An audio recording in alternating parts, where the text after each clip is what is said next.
Assalamualaikum warahmatullahi wabarakatuh. Apa kabar anak-anak semua? Perkenalkan, nama saya Ibu Salsabila Sianuriana Rizky, biasa dipanggil Ibu Salsa. Kali ini kita akan mempelajari materi tentang resensi. Resensi biasanya kita temukan pada surat kabar atau koran, namun tidak menggunakan kata resensi melainkan ulasan.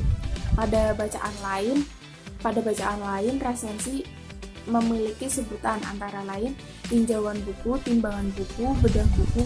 Resensi berasal dari bahasa Latin yaitu revider atau resens yang berarti melihat kembali, menimbang atau menilai.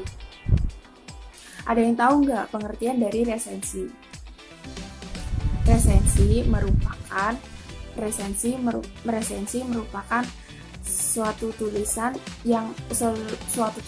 tentang pertimbangan buku atau wawasan baik dan kurang baiknya isi kualitas karya fiksi maupun non-fiksi. Selain karya fiksi dan non-fiksi, bisa juga menjadi penilaian tentang drama, musik atau film atau pertunjukan yang lainnya. Penilaian tersebut dilakukan dengan memperhatikan kelemahan dan kelebihan dari musik, drama, atau film atau pertunjukan yang lainnya. Untuk menulis resensi, seorang penulis tidak boleh melibatkan untuk menulis resensi, penulis tidak boleh melibatkan subjektivitas pribadi. Kemudian penulis juga tidak boleh memiliki rasa senang ataupun tidak senang terhadap seseorang atau apapun. Jadi untuk menulis resensi itu, seorang penulis resensi itu harus memiliki sifat yang netral. Tujuan dari menulis resensi yaitu untuk meningkatkan rasa penasaran pembaca akan bacaan atau pertunjukan atau yang lainnya terhadap apa yang akan diresensi. Selain untuk meningkatkan rasa penasaran pembaca atau yang lainnya, resensi juga dijadikan sebagai alat untuk mempromosikan suatu karya ke halayak umum. Hal-hal yang perlu diperhatikan dalam menulis komentar pada resensi antara lain bahasa yang digunakan. Jadi bahasa yang digunakan itu haruslah menggunakan bahasa yang mudah dipahami, harus menggunakan bahasa yang mudah dipahami dan tidak menimbulkan makna ganda, agar tidak ada kesalahpahaman antara penulis resensi, pembaca, dan si pengarang atau si pemilik karya yang diresensi. Yang kedua, format dan struktur penyajian.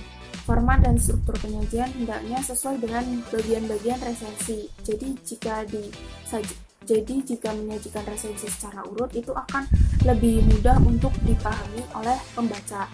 Yang ketiga, manfaat buku untuk pembaca. Nah, di sini kita perlu sekali memperhatikan manfaat buku untuk pembaca. Jika manfaatnya sangat menarik, biasanya akan lebih menimbulkan minat baca si pembaca. Kemudian yang terakhir ada kualitas isi buku. Biasanya kualitas isi buku ini berisi tentang kelemahan dan kelebihan dari buku atau sesuatu yang diresensi kita ini.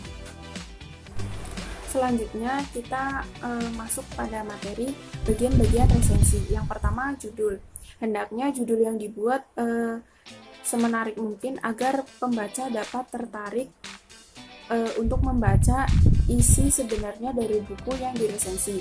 Penulis resensi juga hendaknya memperhatikan kesesuaian antara judul buku dan isi dari resensi. Yang kedua, identitas buku. Identitas buku antara lain judul buku, nama pengarang, penerbit, tahun terbit, kota terbit, ukuran buku, dan jumlah halaman buku. Yang ketiga, sampul buku. Sampul buku perlu dicantumkan agar pembaca bisa mendapatkan buku yang diresensikan dengan mudah. Yang keempat, pembuka buku. Yang dimaksudkan pembuka buku yaitu penulis resensi menyampaikan sedikit tentang apa yang akan diresensikan. Kemudian yang kelima, bahasa yang digunakan dalam meresensi buku. Hal-hal dalam bahasa yang perlu diperhatikan dalam resensi buku antara lain tata bahasa, ungkapan, kalimat, dan gaya bahasa. Kemudian yang keenam, nilai-nilai buku.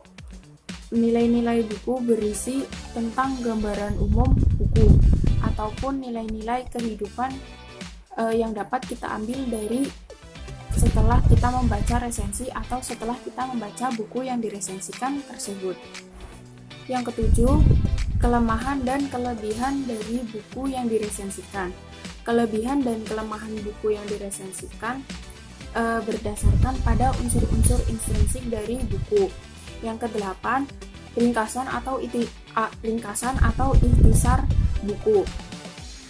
Ringkasan atau ikhtisar buku perlu disesuaikan dengan alur yang dibangun oleh pengarang ketika resensi tersebut berhubungan dengan buku jenis fiksi.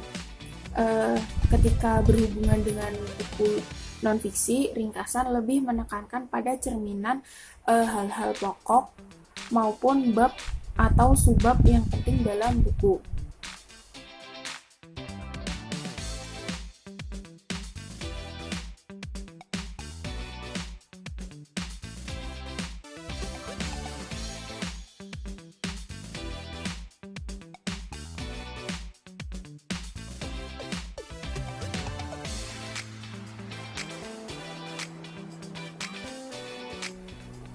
Sekian materi yang dapat saya sampaikan, kurang lebihnya mohon maaf.